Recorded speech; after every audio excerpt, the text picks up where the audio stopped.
किसान साथियों, मैं आपका भाई रमेश गोयल एक बार फिर अपना यूट्यूब चैनल के माध्यम से आपको एक महत्वपूर्ण जानकारी देने के लिए आया हूँ।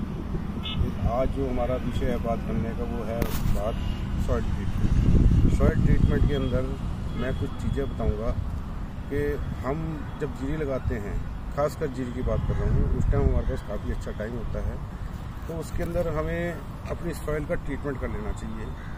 जैसे कि आप देख रहे हो इसके अंदर हमारे ये सारा हमने एरिया में अपना अच्छी तरह लेवलिंग कर ली है, क्योंकि हमारे पास टाइम होता है जीरी के लिए और हम इसके अंदर कर सकते हैं। हमने खाद को ब्रॉडकास्ट कराया है। हमने 2 एकड़ जो हमारा ट्रीटमेंट है, आप जरा दिखाइए, ये जरा ट्रीटमेंट हमारा ट्रीटमेंट है। इसके अंदर वर्मी कंपोस्ट के साथ हमने 2 kg आपका फिटकरी और 2 kg अपना ट्राइकोडर्मा ट्रीट किया है। कैसे ट्रीट किया है वो आपको दिखाऊंगा। और ये हमारे जो है हमारे वर्कर हैं, आप ये इसी ट्रीटमेंट पाउडर को ब्रॉडकास्ट कर रहे थे। आप जरा दिखाइए जरा, इस तरह हमने ब्रॉडकास्ट करना होता है।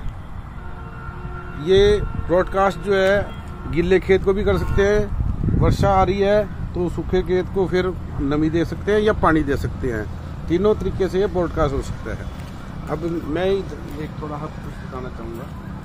ये हमारा जो खाद है वर्मी कंपोस्ट, वो किलो आपका ट्राइकोडर्मा 2 किलो फिटकरी मिला के हमने कैसे मिलाई है वो बताते हैं। हमने यहाँ 30 एकड़ का घोल तैयार किया है, जिसमें हमने 2 कट्टे के हिसाब से लगभग 60 कट्टे हमने अपने वर्मी कंपोस्ट के मिला लिए हैं। उनका एक ढेर बना लिया है। उसके अंदर हमने 1 kg पर एकड़ के हिसाब से गोबर गुड़ उसको घोल लिया था, और अपना 30 एकड़ का वर्मी कंपोस्ट उसका घोल बना के 1 ड्राम के अंदर, या अगर वो ज़्यादा है तो 2 ड्राम के अंदर घोल के और उसको आपस में घोल लिया था, तैयार कर लिया था।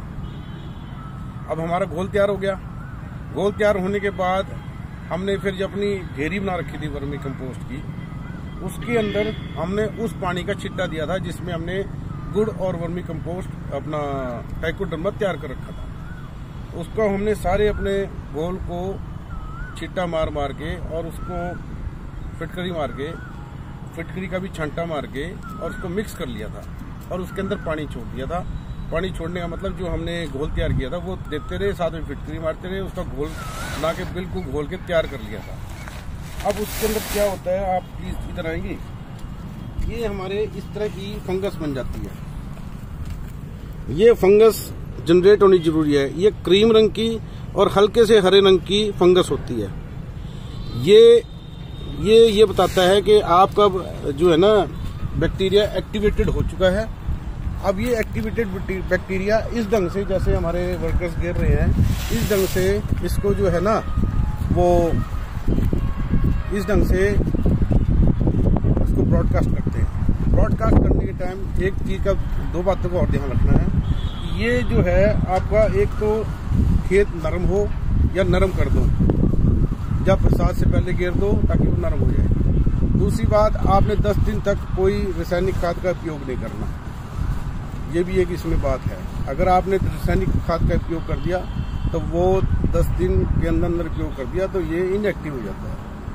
तो ये 2-3 बातें हैं जिनका ध्यान करना जरूरी है और आपका सॉइल ट्रीटमेंट हो जाएगा। इस सॉइल ट्रीटमेंट का फायदा क्या है, एक तो आपका मेड़ा अच्छा बनता है, बूट अच्छा बनता है। दूसरा, कोई जो बीमारी आने के चांसेस बनते हैं वो चांसेस नहीं बनेंगे।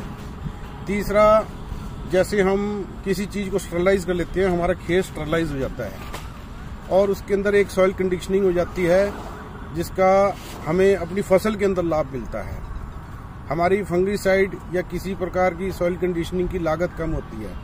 अब इस सब चीजों की लागत क्या है, इसके ऊपर आ जाओ। इसके अंदर आपका मान के चलो 2 किलो ट्राइकोडर्मा जो कि 665-70 रुपये में, 165-70 रुपये में मिल जाता है, और फिटकरी जो कि 30 रुपये में मिल जाती है। तो आप मान के चलो 400 रुपये का तो ये सौदा, और 300 रुपये का आपकी खाद एक कट्टा, 600 रुपये ये, बाकी आपकी ब्रॉडकास्ट करने के लेबर। 1000 रुपये लगते हैं 1 किले की सॉइल ट्रीटमेंट के अंदर। और आपको ये मैं विश्वास दिलाता हूँ, वो 1000 रुपये नहीं, ये आपका कम से कम 10,000 रुपये का फायदा करती है। और मैं खुद करा रहा हूँ तो कुछ सोच समझ के ही करा रहा हूँ।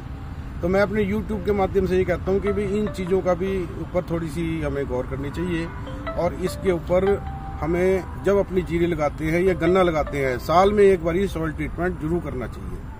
तो मैं अपने इस YouTube के माध्यम से आपको ये जानकारी दी है, और आपसे एक रिक्वेस्ट करूँगा कि मेरे चैनल को लाइक और सब्सक्राइब और बेल आइकन को जरूर दबाएँ, और जिससे मेरी आने वाली वीडियोस को ज़्यादा से ज़्यादा आप शेयर कर सको और उससे आप अपनी महत्वपूर्ण जानकारी पा सको। धन्यवाद। जय हिंद।